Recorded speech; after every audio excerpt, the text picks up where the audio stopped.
নমস্কার। দক্ষিণ চব্বিশ পরগনার নামখানার হরিপুর উত্তর, যেখানে প্লান্টেশন করা হয়েছিল গ্রাম পঞ্চায়েতের পক্ষ থেকে, এই সুন্দর যে বাদাবন দেখছেন, একটু ঘুরিয়ে দেখাতে বলবো। এই যে সুন্দর বাদাবন দেখছেন, এটা কিন্তু এখানকার নদী বাঁধের জল আটকে রাখে। প্রাকৃতিক দুর্যোগ হলে এই সমস্ত এলাকার মানুষজনকে রক্ষা করার জন্য সুন্দরবনের এই বাদাবন কিন্তু যথেষ্ট উপকার। কিন্তু সেক্ষেত্রে এই সৌন্দর্যায়ন করার জন্য এখানে কিছু বেশ কংক্রিটের রাস্তা করা হয়েছে। তার পাশাপাশি এখানে বসার ব্যবস্থা করা হয়েছিল। এখানে একটা টাওয়ার রয়েছে, যেটা থেকে দূরে দূরে বেশ কিছু জিনিস দেখা যেতে পারে। অর্থাৎ এই পরিবেশটা কিন্তু তৈরি করা হয়েছিল। তার পাশাপাশি নারকেল গাছ, যেটা কেরালা মডেল করা হয়। তো নারকেল গাছ যদি নদীর ধারে থাকে সুন্দর লাগবে, ভালো লাগবে এবং নদীর মাটি আটকে রাখবে। কিন্তু পরিস্থিতিটা এমন জায়গায় দাঁড়িয়েছে, তো সেখানে এখন কিন্তু একটা নারকেল গাছ দেখতে পাওয়া যাবে না। তবে এই হরিপুর গ্রাম পঞ্চায়েতে যারা তৎকালীন সরকারে ছিল, তারা এই নারকেল চারা যারা এখানে লাগিয়েছিলেন, সেই চারা বা গেল কোথায়, আর নারকেল গাছ বা কোথায়? এই প্রশ্নটা কিন্তু অনেক বড়। তবে কতটা কি দুর্নীতি হয়েছে এখানকার মানুষই বলতে পারবে। তার পাশাপাশি যারা দায়িত্বে রয়েছেন, নেতৃত্বে যারা দায়িত্বে রয়েছেন, তাদের কাছে যাওয়া। অনুপবাবু, এই জায়গাতে এর আগেও এসে আমরা কিন্তু খবর করেছিলাম, দর্শকরা দেখছে, আপনি কি বলবেন? এখানে যে প্ল্যান্টেশনটা তৈরি করা হয়েছিল এমজি এনার্জিএস এর মাধ্যমে, যে গাছ লাগানো হয়েছিল, বিগত দিনে আমরা এটা নিয়ে প্রতিবাদ করেছিলাম। গাছ লাগানোর নাম করে কোটি কোটি টাকা লুটপাট করেছে, সেটা আমরা আগেও খবর করেছি। শুধু গাছ লাগিয়েছে, তার পরিচর্যা কিছু করা লাগিয়েছিল যারা সরকারে ছিল, তখনকার দিনে সরকারে যারা ছিল, তারা গাছ লাগানোর নাম করে কোটি কোটি টাকা দুর্নীতি করেছে। এবং এখানে যারা অঞ্চল প্রধান আছেন, অঞ্চল প্রধান থেকে যারা প্রশাসনের দায়িত্বে ছিলেন, তারা লক্ষ লক্ষ কোটি কোটি টাকা এই এমজিএনআরএস থেকে প্রকল্প থেকে টাকা লুটপাট করেছে। আমরা বিগত দিনে আমরা এসে দেখিয়েছি যে এই গাছ শুধু নামমাত্র লাগানো হয়েছে, কয়েকটা গাছ, হাতে গোনা 2-4টে গাছ লাগিয়ে এরা এই প্রকল্পটা টোটাল চুরি করেছে। আপনারা জানেন ইতিমধ্যে সরকার পরিবর্তন হয়েছে, পরিবর্তনের সঙ্গে সঙ্গে এই সব দুর্নীতি তদন্ত আগামী দিনে যাদের বিরুদ্ধে দুর্নীতি হয়েছে তাদের বিরুদ্ধে তদন্ত করে তাদেরকে তো অবশ্যই জেলে পাঠাতে হবে। এটা হচ্ছে আমাদের প্রথম দাবি। কারণ এরা প্রকল্প করেনি, প্রকল্পর নামে সব লুটপাট চালিয়েছে। এই লুটপাট অবশ্যই অবশ্যই বন্ধ হতে আমাদের দাবি ছিল যে দুর্নীতি মুক্ত সমাজ তৈরি করা। সেখানে দুর্নীতি আমরা প্রশ্রয় দেব না। ওরা ভেবেছে 26-এ এসছি, 26-এর পরের থেকে আমাদের প্রকল্প চালাবে না। আমাদের দায়িত্ব এবং বক্তব্য যে আমাদের মানুষ যে আশীর্বাদ করেছে, এরা যে বিগত 15 বছর যে লুটপাট চালিয়েছে, তাদের বিরুদ্ধেও তদন্ত হবে। তাই আপনাকে নিয়ে এসছি, আপনি চলুন যে বিগত দিনের যে খবর করেছি তার পরিস্থিতি কি, এখন বর্তমান পরিস্থিতি কি। বর্তমান পরিস্থিতিতে যেসব টাকা লুটপাট হয়েছে, তাদের সেই সব টাকাগুলো তদন্ত করে তাদেরকে অবশ্যই জেলে পাঠানো আমাদের অঙ্গীকার এবং আমাদের দায়িত্ব। কিন্তু সরকারি যে ত্রাণ তহবিল সমস্ত কিন্তু আমাদের আপনার সাধারণ মানুষের ট্যাক্সের টাকা, এই ট্যাক্সের টাকা লুটপাট করেছে। আপনি তো দেখতে পাচ্ছেন। একটা যাবো আপনার সঙ্গে কথা বলতে যাবো, এখানকার গ্রামবাসীরা যারা রয়েছে তাদের সঙ্গে অবশ্যই কথা হবে। আর এখানকার বুথের যিনি আছেন, বাবু আপনার কাছে যাবো। আপনি এই বুথের কি দায়িত্বে রয়েছে? আমি এই বুথের বর্তমান সভাপতি আছি। মানে আপনি কি এই বর্তমান যে সরকার বিজেপি, বর্তমান যিনি যে সরকারটা এসছে ভারতীয় জনতা পার্টি, এখানে আমার মানে বাড়ি এইখানে। আপনি নারকেল চারা দেখতে পাচ্ছেন? না, দেখতে পাচ্ছি না। তবে নদীর সাইডে বিভিন্ন রকম গাছ দেখতে পাচ্ছি, সমুদ্রের যে গাছগুলো দেখতে পাচ্ছি, তবে নারকেল গাছ দেখতে পাইনি। তো নারকেল চারার যে প্রকল্প, যেটা নারকেল চারা লাগানো হয়েছিল, সেই গাছগুলো গেল কোথায়? সেটা কি করে বলুন তো। তবে হ্যাঁ, আমি দেখেছি বেশ কিছু নার্সারি হয়েছে, আমাদের বাড়ির পাশে বেশ কিছু নার্সারি হয়েছে। আপনারা যদি চান তো আমি দেখাতে পারি, ও নার্সারি হয়েছে। তবে নদীর সাইডে নারকেল চারা দেখতে পাবেন না। তবে হ্যাঁ, নদীর সাইডে বিভিন্ন রকম গাছ দেখতে পাবেন, সমুদ্রের গাছ। আমার নাম সঞ্জয় পাঁজা। অর্থাৎ বুঝতেই পারছেন যে জায়গায় দাঁড়িয়ে আছি তার একটা শিলান্যাস হয়েছিল। শিলান্যাসের বোর্ডটা দেখাবো, দেখুন শিলান্যাসের বোর্ডটা পড়ে রয়েছে। দেখুন দুর্নীতির আগ্রা হলে না যা হয় দশা। শিলান্যাসের বোর্ড, ওই যে ওখান থেকে যেটাকে বলা হয় একটা শিলান্যাস করা হয়েছিল, বোর্ড লাগানো হয়েছিল কত দূর পর্যন্ত নারকেল চারা লাগানো হবে। এবং সেই নারকেল চারা যে নেই, এই এলাকাটা ঘুরিয়ে ঘুরিয়ে না দেখালে, অর্থাৎ হরিপুর গ্রাম পঞ্চায়েতের চন্দনপিড়ি উত্তর এলাকায় আপনি যদি চলে আসেন, তাহলে কিন্তু আপনি দেখতে পাবেন কোনো নারকেল চারা নেই। একটা আধটা হয়তো নারকেল চারা ওই বড়জোর কেউ দূরে দূরে আছে হয়তো, সেটা আমি হয়তো পরে দেখাতে পারবো। তবে হ্যাঁ, এই জায়গাতে আপনার এখানে নারকেল চারা আছে? না না না, একটাও নারকেল চারা বলতে নেই এখানে, কিছুই নেই। যত লাগিয়েছিল ওই 2-4টে লাগিয়েছিল, সেগুলো আবার মরে গেছে। সুন্দরবনে যখন প্রাকৃতিক বিপর্যয় হয়, তখন যেমন এই গাছগুলো যেমন মাটি আগড়ে রাখে নদীর বাঁধ, তার পাশাপাশি তো এই নারকেল চারা লাগালে আরো ভালো হতো না, লাগানো হয়েছিল কিন্তু চারা নেই। চারা নেই, ওই 2-4টে লাগিয়ে করে ব্যাস 100 চারা মানে যে যার নেতাদের বাড়িতে চলে গেছে। মানে এই দুর্নীতির আগ্রা কি বন্ধ হবে, আপনি কি মনে করেন? আশা করি তো বন্ধ হবে, বর্তমান সরকার যে এসছে, যে নিয়ম বের করেছে, আশা করি বন্ধ হয়ে যাবে। এরা কি জেলে যাবে? এরা উপযুক্ত শাস্তি দেওয়া উচিত, উপযুক্ত শাস্তি হওয়া উচিত এদের। আপনি কি জানেন আপনার ট্যাক্সের টাকাও এর মধ্যে রয়েছে? আমার ট্যাক্সের টাকা সবার, সাধারণ যারা হচ্ছে অতটুকু ছেলের কাছ থেকে সবার টাকা রয়েছে এদের কাছে। ওরা দুর্নীতিতে ছেয়ে গেছে। এই গ্রাম পঞ্চায়েতের যেখানে দেখতে পাচ্ছি বেশ কিছু সরকারি জায়গা রয়েছে, সেই জায়গাগুলো বেদখল হয়েছে। ওরাই দখল করে নিয়েছে, ওই মানে টিএমসি যে দল, যে ওরাই দখল করে নিয়েছে। কেউ বেদখল করে দেখা গেছে, কেউ বালি স্টোনচি বা বিভিন্ন গরিব মানুষ, গরিব মানুষের কোনো সুবিধা নেই, যা আছে ওই বড় লোকের হয়ে গেছে সব। মানে গরিব থেকে গরিবই থেকে গেল। সরকার পরিবর্তন হয়েছে, কি আশা করছেন? আশা করি ভালো হবে। এখনো তো ভালো কয়েকটা দিন হলো এই যে বর্তমান যে আমার শুভেন্দু বাবু যে প্রথম যে কিছু যে ডিজে বক্স নিয়ে যে বন্ধ করার কাছ থেকে যে পরিকল্পনা যে আস্তে আস্তে বের করেছে, খুব ভালো। আচ্ছা, আপনারা কতটা আতঙ্কে রয়েছেন গ্রামের মানুষ এই মুহূর্তে? এই মুহূর্তে অনেক স্বস্তিতে আছি যে আরো ভালো পাবো। বর্তমান সরকার যে এসছে, যে কিছু মানে যে নিয়ম বের করেছে, সরকার খুব বারবার বলেছে আপনারা কেউ আতঙ্কিত হবেন না। আতঙ্কিত নেই, আর আতঙ্কিত বলতে ভয় বলতে আর নেই। এখন ভয় কাটিয়ে এখন ভালো মস্তিতে আছি। আর যদি টিএমসি সরকার আসতো তাহলে যে আমাদের ঘরে থাকতে হতো না, ঘর ছাড়া হয়ে যেতাম হয়তো। কি নাম আপনার? আমার নাম অমর ঘোড়ই। অর্থাৎ বুঝতেই পারছেন, যদি এই সরকার না আসতো তাহলে সেই সরকারের আমলে কি হতো আর না হতো। তবে তার আগে আপনাকে একটু দেখিয়ে দিই, আমি অনুপ বাবুর কাছে পরে যাব। এই হচ্ছে টাওয়ার, এই টাওয়ার থেকে আপনি উঠে বিভিন্ন জায়গায় দেখতে পাবেন। আর এই রাস্তা, যে রাস্তাটা হয়েছে সেই রাস্তার ছবিটা একটু দেখাই। আর এই রাস্তার ছবিটা দেখে বুঝতে পারছেন, এই রাস্তাটা করা হয়েছে সৌন্দর্যায়নের জন্য, অর্থাৎ এই রাস্তাতে অনেকেই বেড়াতে আসেন, সেইভাবে কিন্তু তৈরি করা হয়েছে। আর পাশে রয়েছে নদী, বাদাবন, অর্থাৎ সুন্দরবনের সব থেকে সৌন্দর্য হচ্ছে বাদাবন। কারণ এই বাদাবন আছে বলেই কিন্তু এই ভেতরে যারা বসবাস করে থাকে তারা নিশ্চিন্তে বাড়িতে বসবাস করে, কারণ বাদাবনই রক্ষা করে প্রাকৃতিক দুর্যোগকে। আপনার বাড়ি কোথায়? এখানে নারকেল গাছের দেখা মিলছে? নারকেল গাছ আজকে হয়ে গেল প্রায় 5 বছর খানি, আশা করি প্রায় 5 বছর খানি বা আরো বেশি। তো এবার বাইরে ভিতরে লাগানো হয়েছে, এবার সঠিক সময় যদি লাগানো হয়, কারণ নারকেল গাছ বা যে কোনো গাছ বর্ষা ছাড়া তো লাগানো সম্ভব নয়। এবার ওটা আমি বাড়িতে থাকি না, যেহেতু কখন লাগানো হয়েছে সেটা ঠিক বলতে চাই। লাগানো হয়েছিল একবার। নারকেল গাছটা এখন কি আপনি দেখতে পাচ্ছেন নদীর ধারে? নদীর ধারে আছে, ওদিকে আছে কিছু গাছ আছে, মানে কিছু গাছ আছে, কিছু গাছ মানে 2-4-10টা পাওয়া যাবে। হ্যাঁ, 10-20টা পাওয়া যাবে। কি নাম আপনার? সুকমল জানা। এখানেই বাড়ি? এখানেই। তো অর্থাৎ বোঝা গেল নারকেল গাছের হাল বেহাল। ছেড়ে দিলাম, নারকেল গাছের গল্প চলে গেলাম। এবারে হচ্ছে এইটা হচ্ছে ঘাট। চলুন একটু ঘাটের দিকে যাওয়া যাক বাবু, চলুন। কারণ এই ঘাটের দিকে যাব এই কারণে, এই রাস্তা, যে রাস্তাটা নিয়ে এর আগেও আপনারা বলেছিলেন যে এখানে বহুত মানুষ যাতায়াত করেন, তাদের সুন্দরবনের বিভিন্ন জায়গায় যেতে গেলে এখানে নৌকো লাগানো হয়, অর্থাৎ ট্রলার বা ভটভটি তারা চলে আসে, তারপরে এখান থেকেই কিন্তু তাদের যাতায়াত হয় এবং বিভিন্ন প্রান্তে তারা চলে যান। কিন্তু এখানে যে রাস্তা কংক্রিটের, দেখুন এটাও কিন্তু এক ধরনের দুর্নীতি বলতে পারেন। যিনি কাজ করেছিলেন তার কাজের গুণগত মান, অর্থাৎ ম্যাটেরিয়ালস যা থাকুক না কেন, এই মুহূর্তে যদি দেখা যায় সেই কাজের গুণগত মান এত উন্নত মানের তৎকালীন সরকারের, দেখেই বুঝতেই পারছেন। আমি ছবিটা এই জন্য সরাসরি দেখাতে বলছি, কারণ এই জায়গা থেকে বিভিন্ন প্রান্তে কিন্তু পৌঁছে যায়। অর্থাৎ সুন্দর, এখানে আপনার বেড়াতে এসছেন, রাস্তাটা কত সুন্দর। খুব একটা সুন্দর না, খারাপ, খুব খারাপ। হ্যাঁ খুব খারাপ। তো এই রাস্তায় যেগুলো হয়েছে সেগুলো আপনার ট্যাক্সের পয়সায়, একদম। কিন্তু সেই ট্যাক্সের পয়সা দেওয়ার পরে কি এই সুন্দর রাস্তা দেখতে হবে আমাদেরকে? না, এটা তো আশা করা যায় না। তার মানে কি এই সরকার পরিবর্তন হয়েছে, আপনারা কি আশা করছেন? আমরা আশা করছি যে এই রাস্তা ও ঘাট আরো ডেভেলপ হোক। তাহলে সুন্দরবনের মানুষের ভরসা রয়েছে তো? একদম একদম। আগামী দিনে এইরকম একটা সুন্দর পরিবেশ গঠে উঠুক। কিন্তু ওই যে বসার যে জায়গাগুলো দেখছি সেগুলো তো ভেঙে চুরমার হয়ে গেছে। একদম একদম। তার মানে কিভাবে টাকা 9-6 হয়েছে হিসেব পাওয়া যাবে না। একদম। কি নাম আপনার? সুমন মাইতি। অর্থাৎ বোঝা গেল, আমরা যদি আরো ঘাটের দিকে যাই, একটু যেতে যেতে দেখাবো।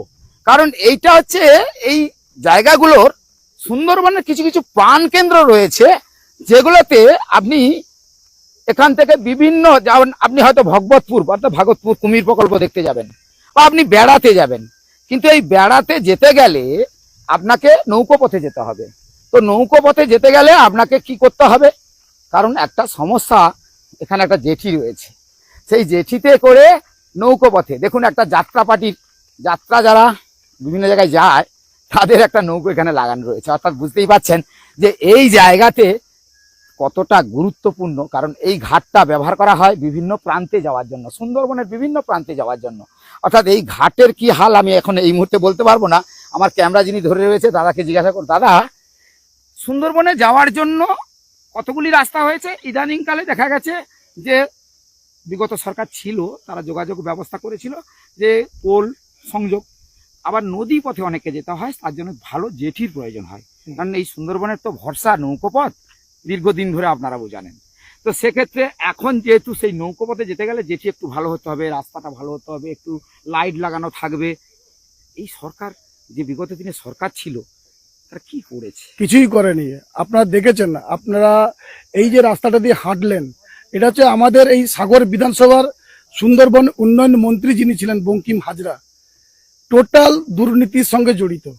আপনারা জানেন এই যে এটা ফিশারিজ ডিপার্টমেন্টের নাকি রাস্তা করেছে, যেসব ঠিকাদাররা কাজ করেছে তার গুণগত মান তো নাই।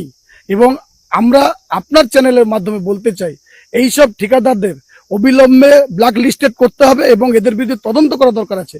কারণ শুধু ঠিকাদার নয়, নেতা আমলা সবাই যুক্ত আছে। তাই আমাদের মুখ্যমন্ত্রী, মাননীয় মুখ্যমন্ত্রী শুভেন্দু বলেছেন যে দুর্নীতি এমন জায়গায় পৌঁছেছে, একদম শিকড়ে সিরাতে পৌঁছে গেছে, একদম শিরাতে পৌঁছে গেছে। তো এদের দুর্নীতি মুক্ত না করতে পারলে আমাদের পশ্চিমবঙ্গ 30 বছর পিছিয়ে গেছে এদের দুর্নীতির জন্য। তাই এটা দুর্নীতি মুক্ত করতে হবে, এদের অবিলম্বে আইনি কারবাই করতে হবে এবং উনি চালু করে দিয়েছেন, এটা নিয়ে কোনো চিন্তা নেই। গতকাল আপনারা মালদায় দেখেছেন প্রধান এবং প্রধানের স্বামী দুজনে অ্যারেস্ট হয়েছে, 15 কোটি টাকা তাদের সম্পত্তি।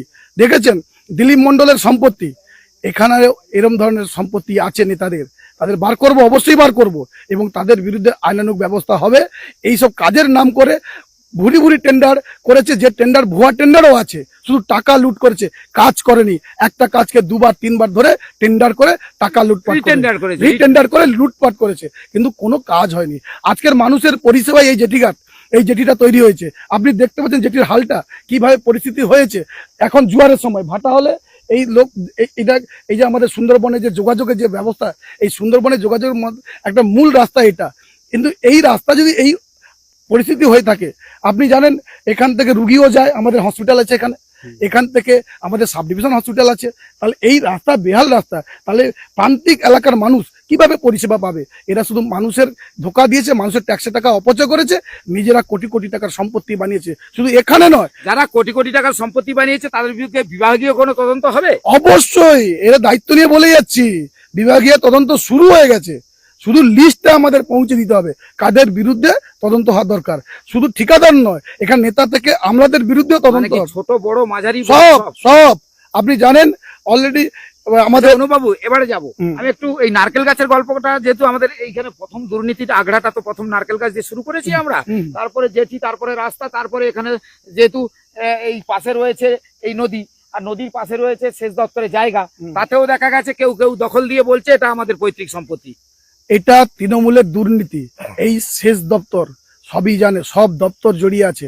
আপনি কিছুক্ষণ আগে দেখলেন যে এখানে নাকি ইরিগেশন ডিপার্টমেন্টের জায়গা নাকি পাট্টা দেওয়া হয়েছে।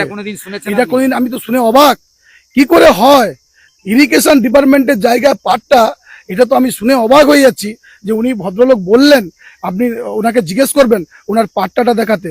যদি পাট্টা দিয়ে থাকে, আমি কথা দিচ্ছি এই সেচ দপ্তরে যিনি এই দুর্নীতিটা করেছে তাকে আমরা আইনি সাজা দেব, এটা আপনাকে কথা দিলাম। আপনি দেখেছেন এই যে সাধারণ মানুষের স্বার্থে যে বন জঙ্গল যেটা হয়েছে, সব ফিশারি ডিপার্টমেন্টের নাম করে সব জঙ্গলগুলোকে উচ্ছেদ করে সব ফিশারি ভেড়ি হয়েছে। এই দুর্নীতিগ্রস্ত ভেড়ি এটাও বন্ধ হবে, এটা আপনাকে কথা দিলাম। দেখতে থাকুন আগামী দিনে কি হয়। এবং আমাদের কথা হচ্ছে দুর্নীতি মুক্ত সমাজ, এবং যারা দুর্নীতি করছে তাদের আইনি কারবাই হবে। আপনার নাম? আমার নাম হচ্ছে অনুপ সামন্ত, মথুরাপুর সাংগঠনিক জেলার অফিস সেক্রেটারি বিজেপি পার্টির। অর্থাৎ অনুপদার সঙ্গে এতক্ষণ কথা হলো, এবার আমরা একটু ধীরে ধীরে ওইদিকে যাব। কারণ ওইদিকে যাওয়ার একটা কারণ হচ্ছে যে, কারণ এই একদিকে আমি বলেছি যে সুন্দরবনের বাদাবন মানে সুন্দরবনের একটা বড় আকর্ষণ, কারণ সুন্দরবনের বাদাবন রয়েছে বলে সুন্দরবনের মানুষগুলো নিশ্চিন্তে বাড়িতে কিন্তু তারা নিরাপদে ঘুমাতে পারে, থাকতে পারে। তো সেক্ষেত্রে এখানে কাজের গুণগত মান যেমন, পাশাপাশি সেচ দপ্তরের জায়গা অর্থাৎ বন দপ্তর একদিকে, সেচ দপ্তর, এরা মানে কি করেছে এই সুন্দরবনটাকে নিয়ে যেন ছেলেঘাট, এই রাস্তাঘাট থেকে শুরু করে একাধিক সমস্যায় তাদের আজকের ভুগতে হচ্ছে। বর্তমান সরকারের কাছে তাদের আবেদন করতে হচ্ছে। হ্যাঁ, দরবার ছিল তখনই যে এই সব ক্রাইম যারা করছে, যারা অন্যায় যারা করছে, বা যারা এই করাপশনের সঙ্গে জড়িয়ে রয়েছে, তাদের বিরুদ্ধে আইনত ব্যবস্থা নেওয়ার কথা তারা বারবার বলেছিল। কিন্তু কি করে হবে? কারণ তৎকালীন সরকার যখন ছিল সেই সরকার কিন্তু সেই সব ভাবেনি। সেই সরকার ভেবেছে যে হ্যাঁ, কাজ তো করেছি, উন্নয়ন তো হয়েছে, কিন্তু উন্নয়নের গুণগত মানটা দেখেছেন? আমি এই রাস্তাটা যতটা যাবো দেখতে পাবেন আপনি, ফাটা ফুটি থেকে শুরু করে একাধিক সমস্যা। আপনার কোথায় যাবেন? আমরা ভাগবতপুর আপনাদের এইটা দিয়ে যেতে হয়? যাত্রা করতে যাবো আমরা। যাত্রা করতে যাবেন? মাঝে মাঝে যাই, সেই ভুল ভবিষ্যৎ। আচ্ছা, ভুল ভবিষ্যৎ, মানে এটা দিয়ে যান না। তো যাই হোক, অনেকেই এটা দিয়ে পারাপার করেন, অনেকেই যান। তবে আমি বলতে বলতে একটু এগোবো, এই নারকেল যে গাছটা যেখানে রয়েছে ওখান পর্যন্ত কিন্তু যাবো। তবে এই রাস্তার গুণগত মানটা দেখাবো, কারণ অনুপবাবু যেটা বলেছে তার মধ্যে কোনো ত্রুটি দেখতে পাচ্ছি না। দাদা, আপনার এখানে বাড়ি? হ্যাঁ, এখানে বাড়ি। আচ্ছা, আপনি আমাকে একটু নারকেল গাছ দেখাতে পারবেন? না, আমি তো এই এলাকা থাকি না, আমার একটু দূরে বাড়ি। বলেও তো এই জায়গায় একটা টাওয়ার লাগানো রয়েছে, টাওয়ারটা দেখাও তো। এখানে অনেকে বেড়াতে আসেন, সবাই বেড়াতে আসে। সন্ধ্যা হলে বেড়াতে আসে, বা বিভিন্ন সময় হ্যাঁ, বেড়াতে আসে, বিভিন্ন সময় কালে আসে। কিন্তু এই বেড়াতে এসে তারা এখানে একটু বিশ্রাম নিতে চায়। বসার জায়গাটা কোথায়? বসার জায়গা তো ভেঙে চলে গেছে, সেচ দপ্তরের জায়গায় পড়ে রয়েছে। এই যে রাস্তার হাল তো বেহাল। তার মানে আপনি কি বলতে, মানে আপনি তো এলাকায় বসবাস করেন, উন্নয়নের ধারাবাহিকতা কি দেখতে পাচ্ছেন সেটা একটু বলুন। না, উন্নয়ন হয়েছে, যে কাজ হয়নি এমন না, কিন্তু কাজের মানে এটা তো হয়ে গেছে প্রায় আজকে 10-12 বছর হয়ে গেছে। এই রাস্তাগুলো 10-12 বছর হয়ে গেছে। এখন প্রত্যেকটা রাস্তার একটা ক্ষয় আছে, তারপর দেখলাম ফাটছে, তো আবার সবসময় আবার তো রিপেয়ারিং Materials যা দেওয়া হয়েছে গুণগত মান কি সঠিক ছিল? সেটা তো, তাহলে ওটা তো সমাজ এগোবে ইঞ্জিনিয়ার কি? সমাজ এগোবে ছাড়া কি হবে করে? কি করে? ওটা ইঞ্জিনিয়ার বলতে পারবে। না না, সমাজটা এগোবে কি করে? আপনি তো এই একাধিকবার ওনারা প্রতিবাদ করেছিল এটা নিয়ে, তখন কিন্তু কেউ কর্ণপাত করেনি। কিন্তু আমার মানে যে পিরিয়ডে হয়, অ্যাকচুয়ালি এসব দেখার মূল দায়িত্ব হচ্ছে ইঞ্জিনিয়ার। এখন যে কোনো ডিপার্টমেন্টের যাই কাজ হোক না কেন, তার মূল দায়িত্ব হচ্ছে ইঞ্জিনিয়ার দেখবে। আদার্স কেউ এলেও তাহলে সবাই তো যারা প্রতিবাদ দুর্নীতি করে। করেছে তাদের বিরুদ্ধে কি আইনত ব্যবস্থা হবে? না, নিশ্চয়ই যদি কোনো জায়গায় কোনো দুর্নীতি থাকে সে তো আইনত ব্যবস্থা হওয়া বাঞ্ছনীয়, সেটা আমি 100 বার। কেউ বলছে সরকারি জায়গা আমি পাট্টা নিয়েছি, এ কথা আপনি মানেন? সেচ দপ্তরের জায়গা পাট্টা হয় না, সেটা ডিপার্টমেন্ট কি দেখতে হবে কোন জায়গায় পাট্টা হয়, তাহলে যারা পাট্টা দিয়েছে তারা কিভাবে দিয়েছে সেটা দেখতে হবে। মানে নিশ্চয়ই। এটাও আপনার কাছে একটা অবাক কাণ্ড। হ্যাঁ, না অবাক, সবই অবাক, কিন্তু ব্যাপারটা হচ্ছে কি, কারো পাট্টা হতে পারে, সে হয়তো দীর্ঘদিন দখল করে আছে, কারো ঘর হয়েছে, হ্যাঁ, সে দীর্ঘদিন দখল করে আছে, তাকে কিছু বাড়ির একটা ক্ষেত্রে স্থায়ী আলাদা, বাড়ির ক্ষেত্রে আলাদা। কেউ যদি বলে যে আমি ভরাট করে আমি জায়গাটা আমার, এরকম যদি বলে কি বলবেন? না, সে এক সময় তৎকালীন সরকারের নারায়ণপুর গ্রাম পঞ্চায়েতের একজন ভদ্রলোক, তিনি প্রধান ছিলেন, তিনি কিন্তু মারা গেছেন, তিনিও বলতেন যে আমার এটা পৈতৃক সম্পত্তি। না, সে গভর্নমেন্ট অকুপাই যেগুলো আছে, গভর্নমেন্টের জায়গা গভর্নমেন্টই থাকবে, তার কাগজ তো তখন গভর্নমেন্ট। এই নোনা জল, এগুলো বাতাবরণ আছে মানে তো গভর্নমেন্টের জায়গা। এই নোনা জল যখন আপনার এখানে এসে ম্যানগ্রোভ তৈরি হয়, সেগুলোকে আপনি কি বলবেন? সেগুলো কি ওই তার প্রপার্টি হয়ে যায়? না, সে ম্যানগ্রোভ আছে যেগুলো, সেগুলো কখনো প্রপার্টি হবে না। আপনার নাম? সহদেব বেড়া। এখানেই বাড়ি। হুম। আমরা আর একটু রাস্তাটা দেখাই, আর একটা বসার জায়গা দেখাই। যারা লাইভ দেখছেন দর্শকদেরকে বলবো, আমার ক্যামেরাম্যানকে বলবো যে এইগুলো দেখাতে, আর লাইভটা যারা দেখছেন তাদেরকে বলবো যে দুর্নীতির আগ্রা কোথায় দেখুন। আমরা বরাবরই গ্রামে গঞ্জে যেমন পৌঁছে গিয়ে আপনাদের খবরগুলো দেখাই না, আজকের কিন্তু সেই খবরই আজকে দেখাতে এসেছিলাম দক্ষিণ 24 পরগনার হরিপুর গ্রাম পঞ্চায়েতের চন্দনপিড়ি উত্তর এলাকায়। আর সেখানেই যে প্লান্টেশন করা হয়েছিল, সেই প্লান্টেশনের যে গাছ, অর্থাৎ বিশেষ করে যে গাছটার কথা বলবো নারকেল গাছ, সেই নারকেল গাছই নেই এখন। এদিকে বেশিরভাগ আপনারা পাবেন যেগুলো সুন্দরবনের যে সমস্ত গাছগুলি বেশি হয় সেগুলিই হয়, কিন্তু হঠাৎ করে কেরালা সিস্টেমে নারকেল গাছ নদীর চরে লাগিয়ে দিলাম, আর নারকেল ফলতে শুরু করে দিল, কিন্তু নারকেল আর চারা নেই। আর রাস্তার হাল দেখুন, এই তো টোটো যাচ্ছে, রাস্তাটা দেখুন, ওই রাস্তা দেখাতেই যাচ্ছি। দর্শক যারা দেখছেন, আপনাদের মতামত, আমরা গ্রামীণ কৃষি শিল্প সমাচার পেজে বরাবরই এইরকম তথ্যমূলক খবর তুলে ধরি, সেখানে আপনারাই মতামত দেবেন যে আপনাদের মতামতে যে এই কাজের গুণগত মান কতটা ভালো হয়েছে, কতটা খারাপ হয়েছে, আপনারাই বিবেচনা করে আপনারাই বিচার করুন। কারণ কাজ হয়েছে, কিন্তু কাজের গুণগত মান সেটা দেখে তো বুঝতেই পারছেন। এই তো রাস্তা, আর আমি নারকেল চারাটা দেখানোর জন্য এত দূর আসছি। দেখাচ্ছি এখানে কিছু নারকেল চারা হয়েছে, নারকেল গাছ যে আছে সেটা দেখাবো, একটু এগোতে এগোতে দেখাবো। কারণ ওই সামনে একটু টার্নিং ঘুরলেই নারকেল গাছ রয়েছে। আর এই ফাটল তো দেখে বুঝতেই পারছেন, এই ফাটল, এই হচ্ছে ফাটল। মানে যেখানে আপনি যাবেন, বিশেষ করে আমরা যেহেতু সুন্দরবনে বাস করি, তো সুন্দরবন এলাকায় ডেভেলপমেন্ট হয়েছে, কিন্তু এই তার ডেভেলপমেন্ট দেখুন, এগুলো ডেভেলপমেন্ট, এগুলো সব উন্নয়নের ধারাবাহিকতা বইছে এবং ডেভেলপমেন্ট হয়েছে। মানুষজন এখানে বেড়াতে আসবে, কিন্তু কোথায় বেড়াতে আসবে, কোথায় বসবে, সেগুলো দেখে তো বুঝতে পারছেন। এই বসার জায়গা একটা করা রয়েছে, ওই যে। আর নারকেল চারা নিয়ে যেটা কথা হয়েছিল, এই হচ্ছে নারকেল চারা। এই নারকেল চারা তার একটা বোর্ড লাগানো আছে, ওই বোর্ডটার কাছে যাব, চলে আসুন। এই নারকেল চারার এখানে একটা বোর্ড লাগানো আছে। আমার যিনি ক্যামেরা ধরে আছেন উনাকে দেখাতে বলবো। মহাত্মা গান্ধী জাতীয় গ্রামীণ নিশ্চয়তা প্রকল্প, উত্তর চন্দনপিড়ি, নারকেল চারা লাগানো, নদী বাঁধ কাজল জানা হইতে সুবলকরণ। একটু কাছাকাছি নিয়ে গিয়ে দেখান, দেখান দেখান দেখান দেখান। আচ্ছা, এদিকে কি লেখা রয়েছে? না, এদিকে লেখা রাখেন। অর্থাৎ এই লাইনে যদিও যাওয়া যায়, ওই একটা গাছ দেখতে পেলাম। অর্থাৎ বোঝা গেল নারকেল চারা পাওয়া যাবে না। তাহলে নারকেল চারাটা নিয়ে যেটা আমরা এতক্ষণ বলছি, নারকেল চারাটা কিন্তু একটা দেখাতে পারলাম, আপনাদেরকে দেখাতে পারলাম একটা নারকেল চারা, দেখেছেন এখানে নারকেল চারা। তবে এবার আমরা বলি, কারণ এখানকার যারা মানুষ তারাই বললো যে কি রাখার পরে, এবারে এখানে কিন্তু ঝাউ চারা কিছু রয়েছে। চলুন, এটা হচ্ছে জঙ্গল ঝাউ বলা হয়, এটা দেখাবো। প্লান্টেশন প্লান্টেশন প্লান্টেশন সরকারি প্লান্টেশন কিভাবে হয়েছে দেখুন। এইটা হচ্ছে ঝাউ চারা, বুঝতে পারছেন? এই চারাগুলো সম্ভবত প্লান্টেশন, এগুলো হচ্ছে, এটাকে জঙ্গল ঝাউ বলা হয়। এই ঝাউ চারাটা কিন্তু জঙ্গল ঝাউ, তাই তো? এটা জঙ্গল ঝাউ, আর জঙ্গল ঝাউ এইসব এলাকায় ভালো হয়। তো যাই হোক না কেন, আপনাদেরকে এই ভিডিওটা এতক্ষণ ধরে আমি দেখালাম। আপনার বাড়ি কোথায়? দারিকনগর। নারকেল গাছ তো দেখতে পেলেন, কটা লাগানো হলো? ওটাকে নারকেল অনেক ছিল, কিন্তু কিছুই নেই, সব শেষ, মানে নারকেল গাছই শেষ। কি নাম আপনার? শ্রীকৃষ্ণ ওঝা। তো বুঝতেই পারছেন নারকেল। দাদা, আপনি এখানে বাড়ি? দর্শক দেখছে, আপনি না বললেও দর্শক আপনাকে জিজ্ঞাসা করবে। নারকেল চারা দেখতে পাচ্ছেন? না না না, কিছুই নেই, সব চলে গেছে, সব চলে গেল, মানে এই পরিস্থিতির উপর। কি নাম আপনার? পবিত্র খাড়া। আচ্ছা, আর একটু যাই এদিকে, এই যে আমাদের এদিকে একটু যাব।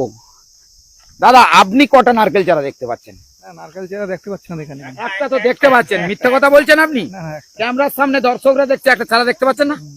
তাহলে আপনি তো একটা চারা দেখতে পেলেন, কিন্তু ওখানে কি লেখা রয়েছে দেখেছেন? চলে এদিকে আসুন, আপনি এদিকে আসুন, এদিকে আসুন, এদিকে আসুন। আরে আসুন, দর্শকদেরকে আপনি বলুন না, বুঝিয়ে বলুন না ওটা কি লেখা রয়েছে। এটা দেখুন দেখুন দেখুন, আমি আবার দেখাচ্ছি কি লেখা রয়েছে দাদা। এটা মহাত্মা গান্ধী জাতীয় গ্রামীণ নিশ্চয়তা প্রকল্প। কি লেখা রয়েছে? গ্রাম পঞ্চায়েত হরিপুর, ব্লক নামখানা, দক্ষিণ 24 পরগনা। কি লেখা আছে? গ্রাম উত্তর চন্দনপিড়ি, সংসদ নম্বর 1, 2021 সাল 2022 সালের অর্থ রূপায়িত। নারকেল চারা লাগানো, নদী বাঁধে কাজল জানা হইতে সুবলকরণ, মোবাইল নাম্বার দেওয়া আছে। এইবার বলুন তো, এই লাইনে আপনি কিছু দেখতে পাচ্ছেন? এই ক্যামেরাটা ঘোরান। না না, এই পাশে কিছু দেখতে পাচ্ছি না, নারকেল চারা কিছু। আপনি কি বলবেন? আইনি ব্যবস্থা নেবেন? আমি কি আইনে তো যাওয়া, দোষ করলে তো আইনের ব্যবস্থা করতে হবে। দোষ করলে আইনি ব্যবস্থা নেবেন না? হ্যাঁ তো অবশ্যই। ভারতবর্ষের আইন মানেন তো? হ্যাঁ। আইন যা রয়েছে সেই আইন অনুযায়ী চলতে হবে তো। হ্যাঁ। ভারতবর্ষে বসবাস করে আইন অন্য আইন আবার চলে নাকি? না না, একই আইন চলে তো। কি নাম আপনার? সুশান্ত মাইতি। চলুন, এতক্ষণ আমরা কথা বললাম, এবারে আমরা কিন্তু অনেক সময় ধরে এই লাইভটা আপনাদের দেখালাম। আপনারা অধৈর্য হয়ে যাচ্ছেন, আমি বুঝতে পেরেছি। ভিডিও যখন একটু বড় হয়ে যায় আপনারা অধৈর্য হয়ে যান, আমি বুঝতে পেরেছি, আপনারা অধৈর্য হয়ে যান। এইগুলো দেখছেন না, এগুলো হচ্ছে হেঁড়ি, মানে এই যে নোনা জল আসে যায়, ফিশারি ফিশারি ফিশারি। এই সামনে গেলে দেখবেন ওখানে আবার সেই বালি স্টোন চপ ওইগুলো রাখা রয়েছে। এই যে যেটা দেখছেন, ওই যেখানে নোনা জল ঢুকছে বেরোচ্ছে, এটা কিন্তু ফিশারি। আর এটা হচ্ছে সেই স্বাদের বসার জায়গা। আপনিও বসতে পারেন, দেখুন আমি একটু বসে পড়ে দেখি, দাঁড়া। ও হো, বুঝতে পারছেন? দর্শকরা দেখে বুঝতে পারছেন? আমি বসে পড়লাম এটাতে, মানে এই জায়গাতে বসে পড়লাম কারণ হচ্ছে এই জায়গাতে বসে আপনাদেরকে সরাসরি লাইভটা দেখাচ্ছি।